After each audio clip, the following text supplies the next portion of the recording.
In the stillness of a dying sunset, when the desert wind whispered stories no one dared to repeat, rancher Cole Hartley spotted something that made his blood turn to ice. He had been riding home after a long day checking the fences on his quiet stretch of land near the San Pedro River, hoping to rest before another dawn. But fate had a different plan. As he crested a ridge, he saw shapes hanging from an old cottonwood tree, shapes far too small, far too still. Cole kicked his horse hard, praying he was wrong, praying his eyes were lying to him. But the closer he came, the clearer the truth became. 7 young Apache girls, bound and left hanging, their bodies limp, breaths faint, their lives fading with the sinking sun. For a long second, Cole couldn't move. He had seen violence in the West, every man had, but this was different. This wasn't a fight gone wrong or a clash over land. This was cruelty. Quiet, calculated cruelty. And he couldn't fathom what kind of heart could do this to children. The girls were young, no older than 12, maybe 13, and their faces were streaked with dust, fear, and the last drops of strength they had left. One of them, barely conscious, opened her eyes long enough to meet his. It was that look, raw with desperation, that shattered something inside him. He acted before thought could catch up. Cole jumped from his horse, grabbed his hunting knife, and cut the first girl down. She fell into his arms like a feather, weightless yet heavy with the truth of what had been done.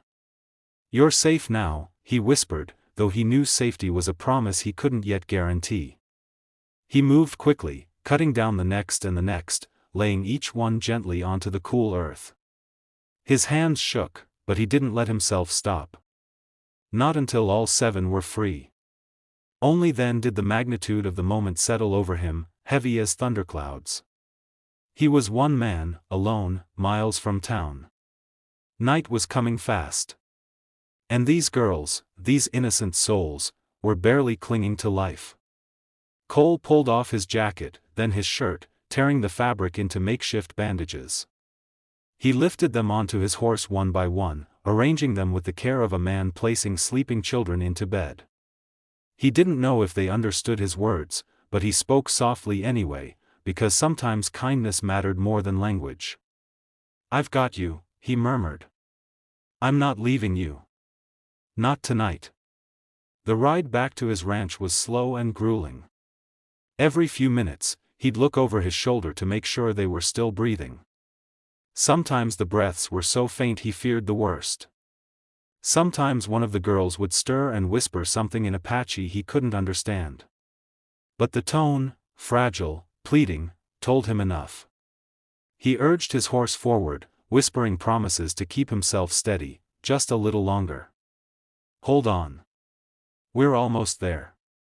When he finally reached his ranch, he lit every lantern he owned, flooding the small cabin with warm, golden light.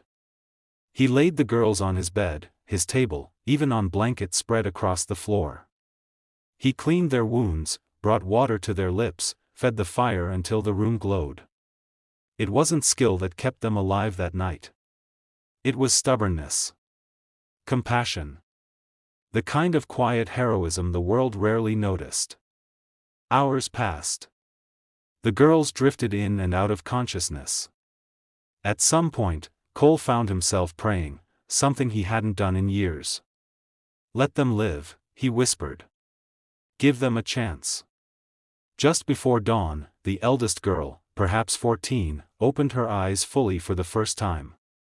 She looked at him, truly looked, and Cole saw gratitude there, but also fear, confusion, and a strength that surprised him. She reached out with trembling fingers, touching his hand. It was a simple gesture, but one that felt like a bridge between worlds. "Why?" she whispered, her voice fragile.